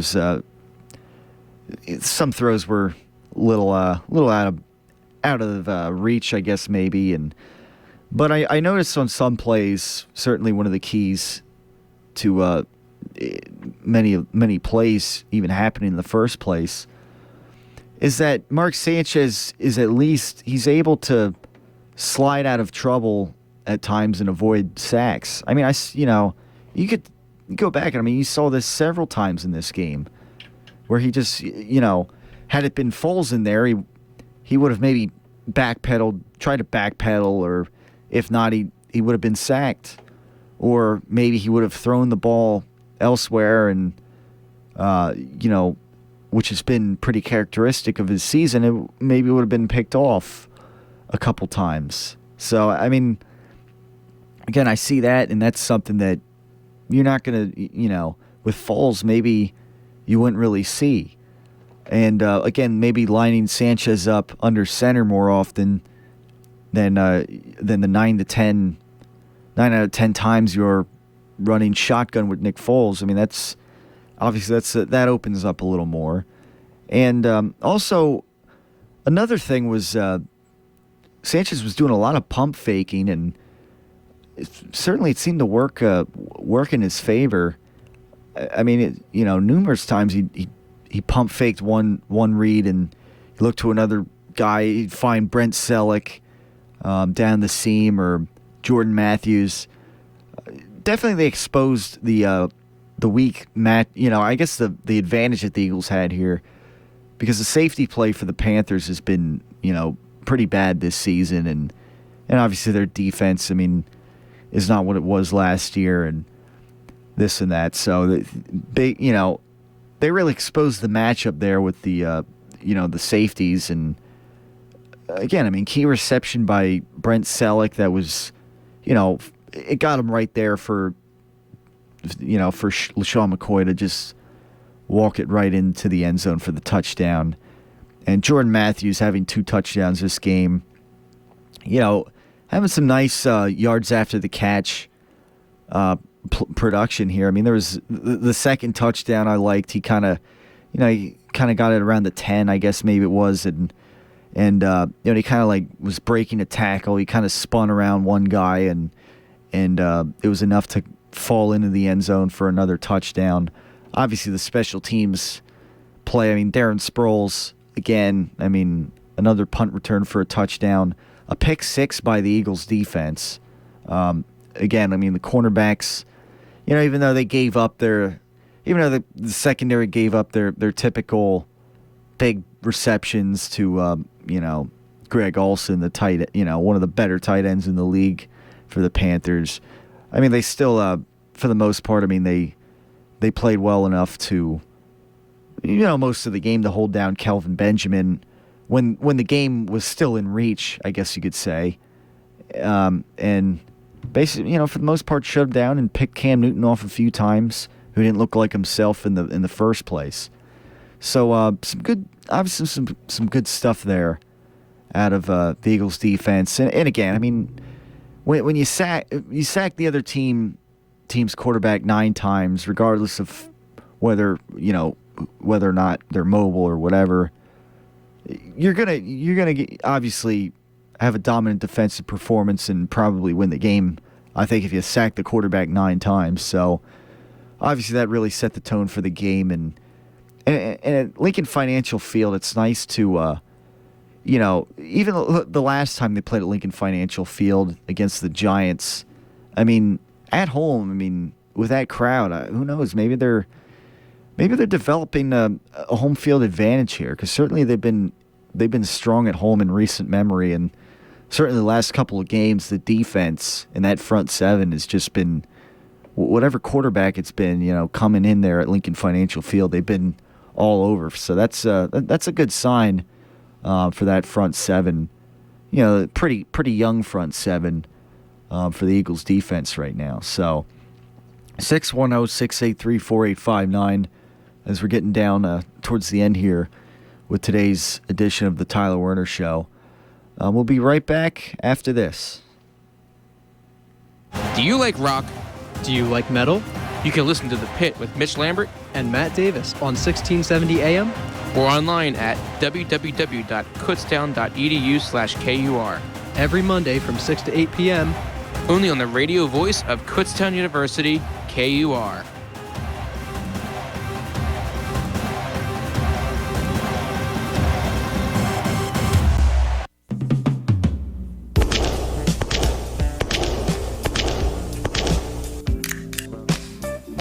¿Sabía usted que el 80% de los estudiantes de KU no beben en exceso? Colgando carteles de nuevo. ¿Crees que ese cartel es realmente cierto? Sí, es cierto. Soy una embajadora de la salud de KU y estoy familiarizada con el audit. Estudiantes de KU participan en el cribado de alcohol cada año. Utilizamos los exámenes de identificación de desorden del uso de alcohol. Esta es una forma sencilla de detectar e identificar las personas que están en riesgo de desarrollar problemas con el alcohol. Hemos aprendido que la mayoría de los estudiantes están tomando el cuidado de su negocio y centrarse en lo académico. Parece que esta cosa de beber no es un gran problema. Puedo ver que esto es cierto, ya que la mayoría de mis amigos no beben. ¿Te gustaría conseguir un grupo de amigos para comer algo? Suena muy bien. Mándame un mensaje post-estéreo. Kutztown Living, vecino a vecino. Financiado con una donación a través de la tarjeta de control de licor de Pensilvania.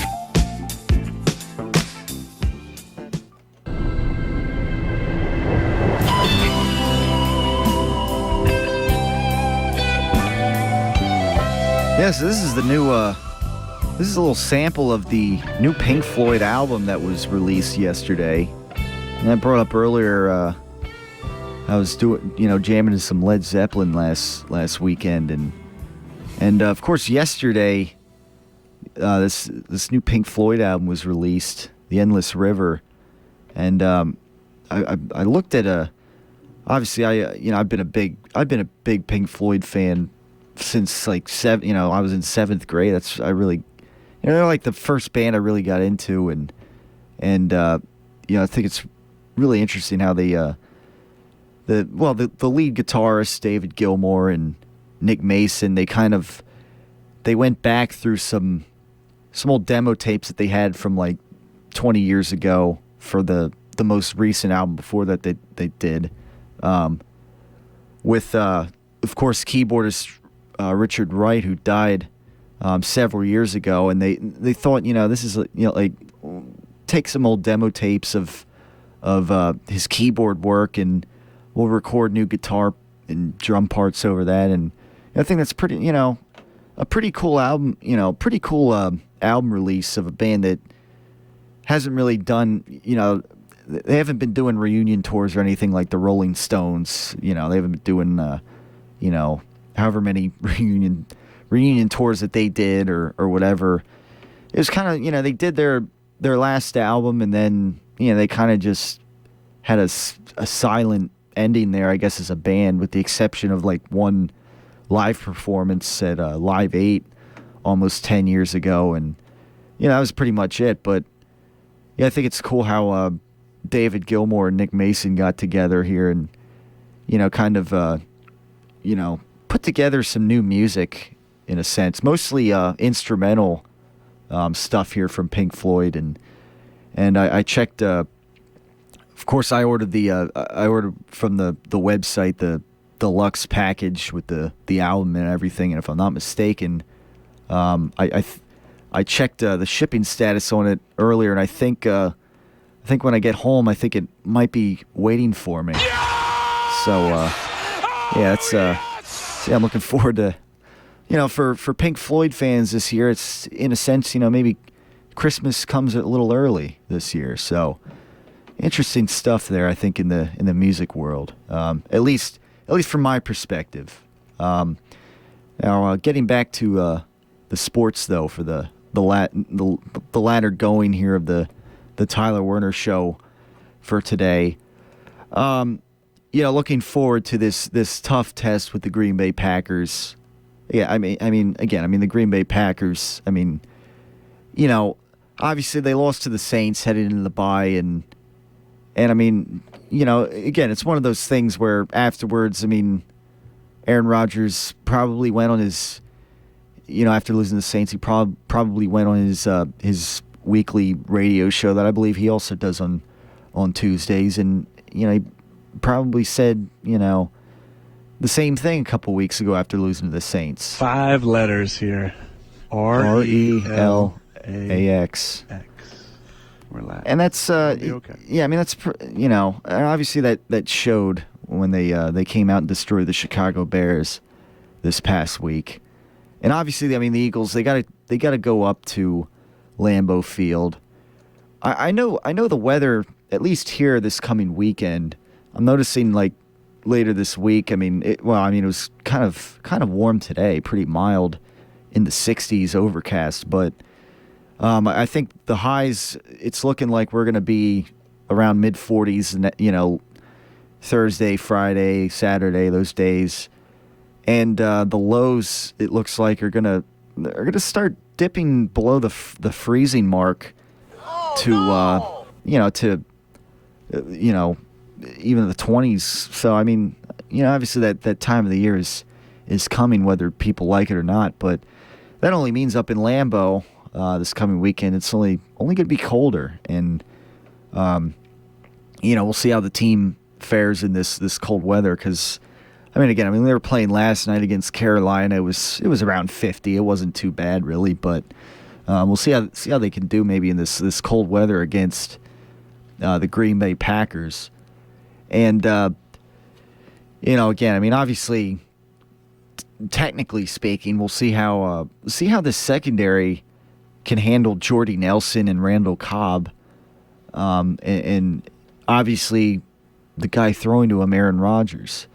Now he had a bit of a hamstring scare, I guess, against the New Orleans Saints, and obviously had no problem, destroying the Chicago Bears and picking them apart. So, but we'll see how the front seven, how they can pressure Aaron Rodgers. Now Aaron Rodgers is not a quarterback to make mistakes, obviously. I mean, he's one of the fewest interception throwers in the league. But if they can get the pressure there, on defense, certainly that'll help them out. It'll be interesting to see if they can shut down Eddie Lacy. But certainly asking him to do all of this, at least to me, is going to be a lot of wishful thinking.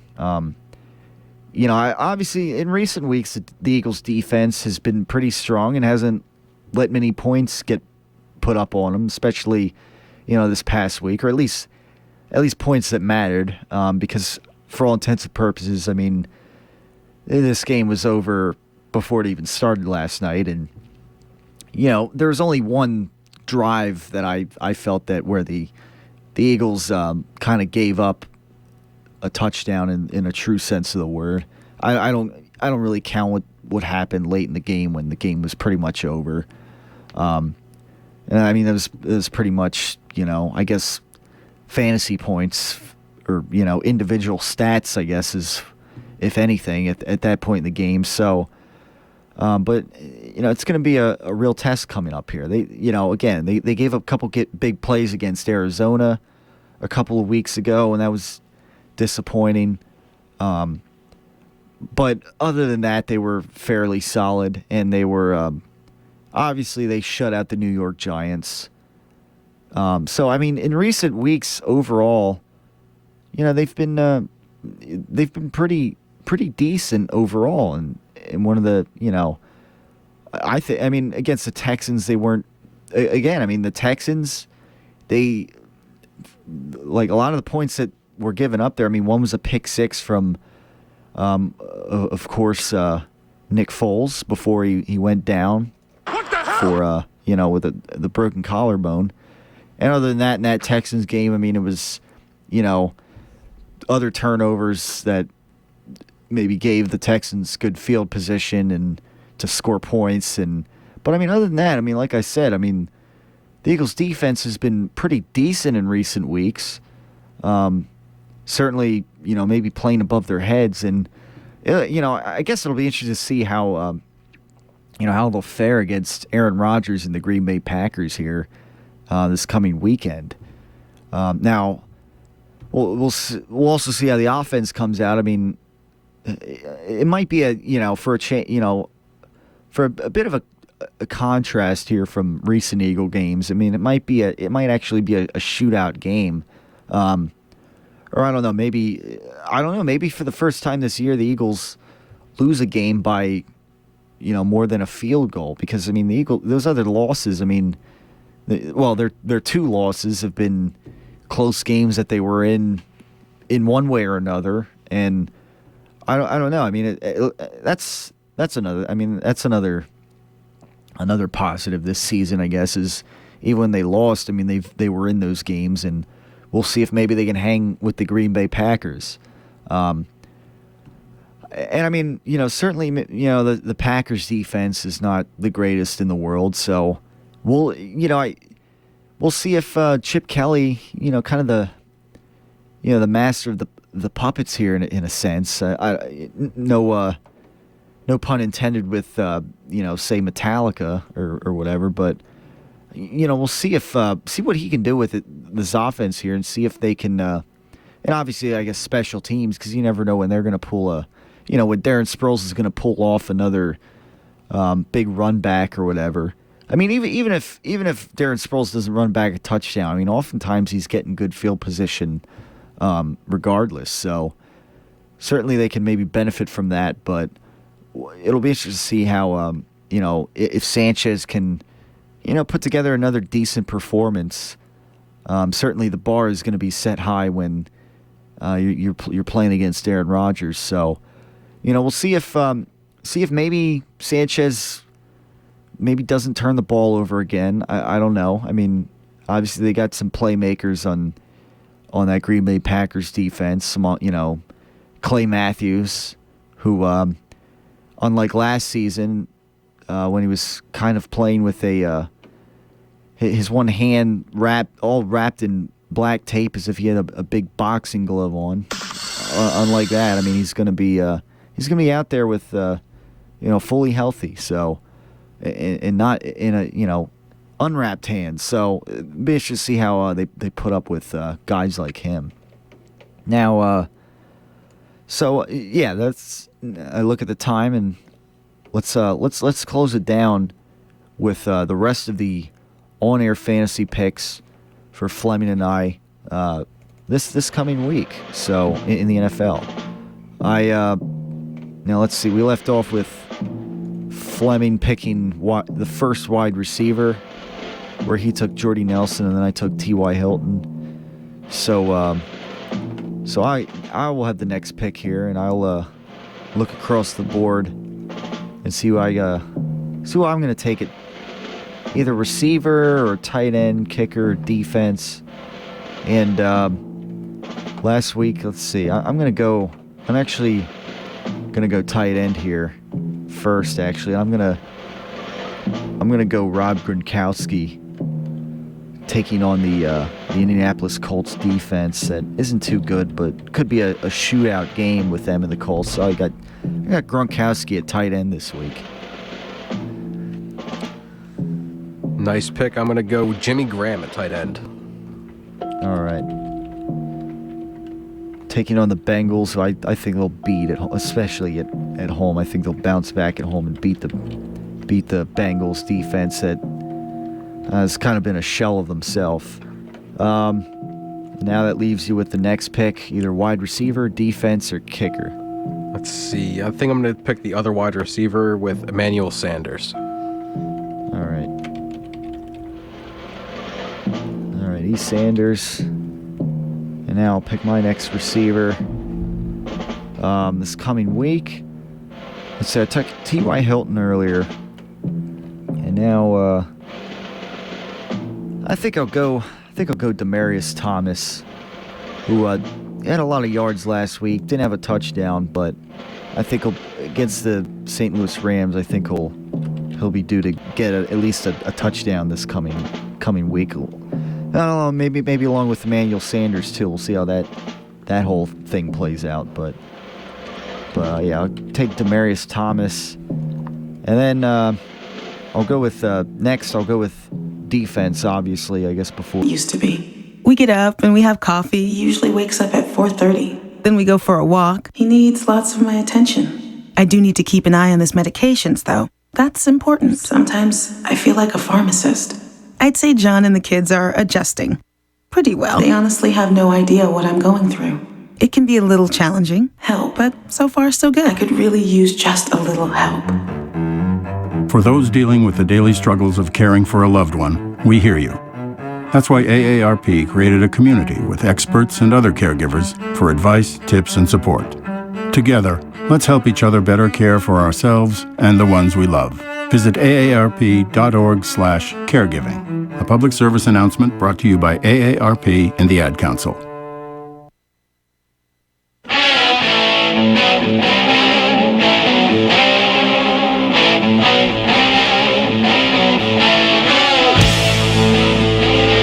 .21 right here on the Tyler Werner Show on Kutztown Radio. And we're getting into, we're going to start getting into some more Eagles talk here as they take on the Arizona Cardinals this coming week. And, maybe I think first before maybe I go through the rest of the schedule and, maybe where they can win or lose some games. Maybe go around the standings a little bit because see what's going on around the rest of the NFC. It's definitely interesting right now where they stand. I want to, I think there's some teams that maybe we could scratch off. As far as being a threat in the playoffs, barring miracles, but. Starting with the NFC East, the Redskins, the Redskins and the Giants at this point, we can, and just the way they look going forward, I think we can, officially say, season over for them, pretty much. They're going to have a tough time. Mainly the Giants here. I think they had, their 3 weeks of fame and, they probably won't win 3 games in a row the rest of the season. Well, I don't know. They have I think a very weak schedule at the end of the season, but at that point, I don't know if they'll still be in it. So that's the way I look at that.